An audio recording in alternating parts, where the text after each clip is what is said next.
Now back to Rockin' Minuch with Jimmy B live from Putting World in Scottsdale. Eat it, drink it, sink it, Putting World. Now, joining us on location in his own place, the 19th hole here at Putting World, the 19th bar 19, I should say. Tim Serzer joins us here, PGA member for the past 26 years. Started out at Ferris State, many, many years ago, Ferris State University. Where is Ferris State? Ferris State, they have one of the better hockey programs. Michigan, right? In all of college hockey. It's an hour north of Grand Rapids. Yeah. You're absolutely right. It's our only Division I team. There you go. Yeah. He's been teaching, he's been playing, and then created this incredible concept. Of course, we've had our events out here before, and I know Fiesta Bowl does stuff here. A lot of people do events. So as you're listening to this, if you're looking to do some team building, you're looking for a place to really have a good time and great food and great atmosphere, this would be the place. But this is Wasted Week here. Excuse me? Where'd you get that? What? I mean, is that you were a former Bachelor of Science in Marketing, so is that where that came from, Yeah, Tim? absolutely. But let's talk about how the schedule goes, because you guys are doing something I know everybody's taking advantage of it. You said you were packed this morning. Mm-hmm. You're running shuttles from Putting World, which is at the Promenade, which is right next to PetSmart's. I think the best thing to say is behind In-N-Out Burger. Exactly. Everybody knows In-N-Out Burger. Knows it, Yeah. 1,000 cars a day go through there. Or Everybody knows 76th In-N-Out Street, Burger. Franklin Wright Boulevard. Just right there. No, In-N-Out Burger, Minuch. You don't live up here. We do. Yeah. In-N-Out Burger, right behind In-N-Out Burger. So how does it work? Anybody can come down here, take the shuttle? Yeah, we've got 2 shuttles running all day. We drop them off as close to the entrance as possible. There's a new entrance now at the on the stadium course off of Greenway Hayden Loop. So we're really close to that. We drop them off at Frank Lloyd Wright and Greenway Hayden Loop. And we just have them rotating. So when they're done, they come back through here. And It's a 5-minute walk up that hill. That's it. 5-minute walk. Yeah. Because I've walked that walk before. To get to that new gate, when he drops you off, takes you 5 minutes to walk up that When hill. did you walk that? I'll tell you when I did it. it is because uphill, opened, though, but when you leave, it's downhill. Monday, Hey. and we were at DraftKings yesterday Yes. and Monday. When were you there? Okay, Why are so- you embellishing like Minuch? I'm not embellishing. I'm Mine are telling you the truthful. truth. Yeah. All right, because I left really early on Tuesday, right?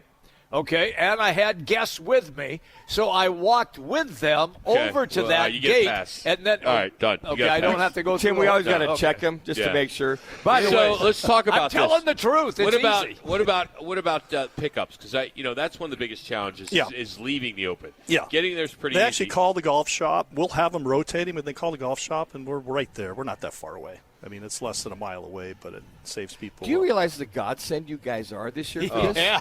I mean, this is like come in here, grab a burger, a couple drinks, whatever, Yeah. and then get shuttled over to the Open. Yeah. And Man. But here's what's different that, Tim, you need to expand on. Live entertainment every night. So let's Yes. talk about that. Yeah, this is new. This is new for Putting World, Bar 19. I kind of was just thinking about live music in North Scottsdale. Where do you go for live music in North Scottsdale? We've got a venue for it. It's 25,000 square foot here. Yeah. So we have a band tonight, SS Romeo, Vintage. They're, cover bands, rock and roll. Yep. Tick Tick Boom is playing Saturday. Friday night, however, we do have a buyout. We will be closed Friday night for a private party. Okay. So let's make sure your listeners don't show up Friday night. It's kind of a big day at the Open too, Friday. Yeah. You almost don't want to be. Yeah. You almost don't want the aftermath of Friday, right? I mean, it's a little much. But, all right, aside from that, what else are you doing for your patrons? Well, Putting World, what is it? We have an indoor 18-hole putting course. It's more traditional in nature. You guys have played it. It's not mini golf. There's not clown mouse and windmills. Yeah. We designed it in a way of being a PGA golf professional. It's as if you were on a golf course and your ball landed on a green. You're trying to two-putt. So that's, it's a par 36. We've got a little bit of variety. I've got right to left, left to right, uphill, downhill. It rolls really nice. It's great. Yeah, and it's just proved to be, you build it, they will come. You never really know what to expect when you build something this. To be honest with you, this is the first one in the world. No one's ever put an indoor 18-hole putting course in a big box like this with a restaurant and bar. And what came out of it was a lot of private events and corporate events. Fundraisers, we've done some great fundraisers with like the First Tee and Queen Bee and Tom Lehman's outfit, so it's good. We've had a lot of success raising money for people. and then everything from a birthday party to a bachelor party to a bachelorette party.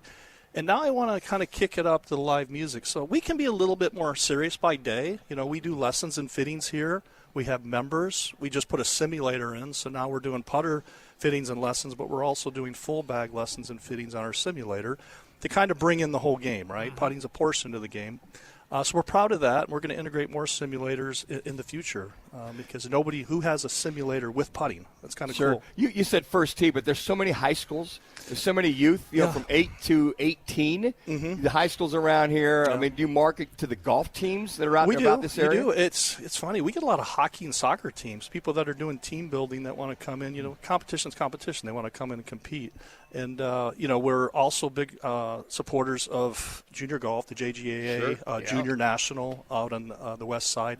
So kids 12 and under putt for free.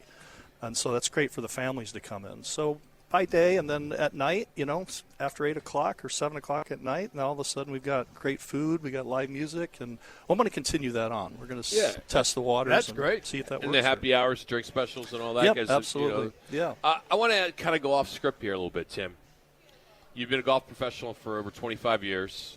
You are in the indoor space when it comes to golf. Mm-hmm. What is your take on the TGL right now? I love it. I think it's, you know, statistically, what happened in the last year, there was more revenue, believe it or not, in the first time at non-green grass facilities. That's what the National Golf Foundation put out. So your Top Golfs, your Pop Strokes, your Putting Worlds, introducing away. The game's expensive. And people, I like this because you can get introduced to the game by putting, and it's the same thing Top Golf did. You went to Top Golf, and all of a sudden you got introduced to hitting a ball. Next thing you know, you might be on a green grass driving range, putting a tee in the ground and hitting out of the turf. And so that's why you've seen golf grow. And it was just, I think it was unexpected. I don't know what we expected. When they started building those, I was like, that's just a big driving range. Yeah. But they brought the entertainment piece, and I think they made the game fun. And what I like here, not to be biased, but anybody can putt. So, you know, you haven't seen Jimmy putt. So back in the day, three-putt Jimmy. Yeah. But back in the day, Kidding, the Camelback days. Remember the Camelback days? Yeah. I've known you for a long time. You know, these corporations would buy out these golf courses, and a lot of people were intimidated to play. So the week before the event, I'd get a phone call. I got to play in this scramble with this group, and I haven't hit a golf ball in a year. Can you give me a quick fix lesson? Anybody can putt. Yeah, that's right. Do you think a lot of it is just this younger generation that don't want to spend a lot of time, older generation don't want to spend a lot of time on the golf course? You talked about expense. They can come in here, spend 2 hours in here, you know, pack it up and leave. I mean, just for a lot of the young guys, it's right now, leave.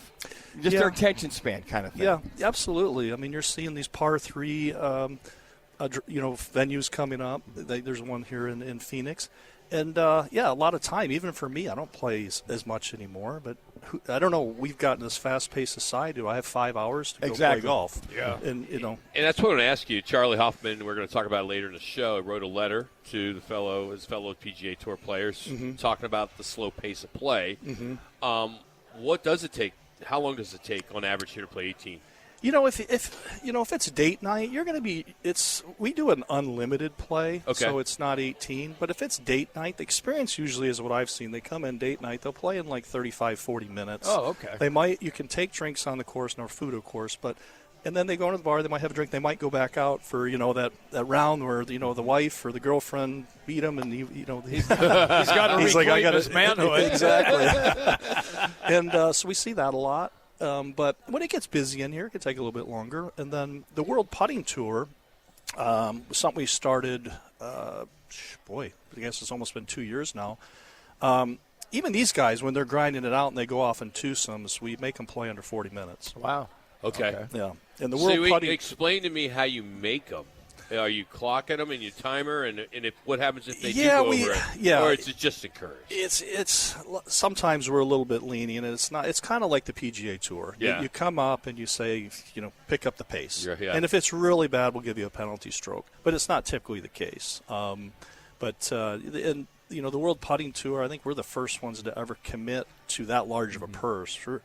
We were starting out at very large purses and doing it every other month, and we had a championship. And that's how I kind of that's kind of how this place evolved. I think you and I've talked about it before, Yeah. Rock, is I've putted in a couple World Putting Championships, and I always thought it was cool every time I drive by a big box like this. I'm like, wow, that'd be cool to have an indoor 18-hole putting course with a restaurant and bar and start a World Putting Tour. Because when I went to them, nobody owned the venue. It was always like, compete, come back next year. And now we're just doing this every other month, and the purse grows with, obviously the entry fees.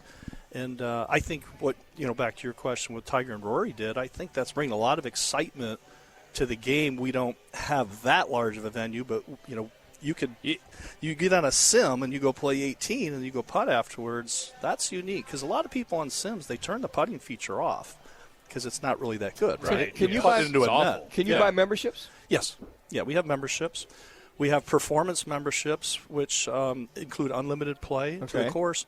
But a performance membership is you get access to the studios to practice. So, being a teaching pro, all the high handicappers out there that are listening right now, the easiest way to get that handicap down is putting. I mean, it's 42% of your game. So they come in, we collect their data. We do what we call a report of findings and a prescription. We give them their drills, but then they go home and they don't practice them correctly, or they just come back and their data is the same. I'm like, train here. We will make you a better give them a putter. prescription. I love that. Yeah. I like that. That's great. Go home. This will help cure the woes. Rock hits at 285. I hit at 220. Yeah, but I'm left or right. As Minuch would say, military. Military golf. Yeah, left, right. The thing that I wanted to ask you, and listen, when we were out here for that big party that we had, it was awesome, absolutely awesome. And if you think that this is, and you already referenced, there's no clown mouth or windmill, nothing like that, but it is really, I have to really kind of emphasize this, it really is putting on a green the way that you have put these holes together, and none of the holes are the same. Right. Each one it has its own identity. Exactly, yeah. And we also, a lot of people don't know this, there's a laser. When you guys probably saw a laser, there's 11 different courses programmed. So we don't move the cup, but think about it on a golf course. If I move the XY position of the ball, if I move it right or left or make it longer or shorter, that changes the dynamics of that hole completely. So it's not like you're playing the same course over and over. Come in and play one course and play another one. And we track all your putts. And it's weird. There's a lot of technology above our course. We got 72 cameras above the golf course. Wow. See, I think that's amazing because a lot of it's like myself. I have a putting green in my backyard, but I'm making them all day long. It's the same putt. Yeah. It doesn't change. Right. Here, you obviously have some challenges here, so that's amazing. So let's end it with this, Tim. First of all, thanks for having us here. This is great. We're going to be here till 4:00. Free shuttle. All week through Sunday. Big Super Bowl party here Sunday. If people want to get tickets or reserve an area or tickets, what's the best way for Sunday? Eventbrite. Just go on Eventbrite and look at Putting World Bar 19, and you can reserve a table. You've got some 2 tops, 4 tops, 6 tops. There also is general admission on there that's free. Okay. Kind of rolling the dice a little bit. We do have a lot of seating in here. So, yeah, you do. But a lot of the venues are going to be, you can't get into some of them on Sunday. So I think we've got enough space. I got 55 86-inch TVs in here and an amazing sound system. It's great. So when the Super Bowl's playing through this audio system, it's going to be a pretty cool experience. Tim, thank you, buddy. Thank you, Appreciate Tim. it. Coming Thanks, up, another Tim Kempton of the Phoenix Suns. We're going to talk about Kevin Durant. Is he going to get traded or not? But first, here's Connor with a local sports update right here on ESPN 620.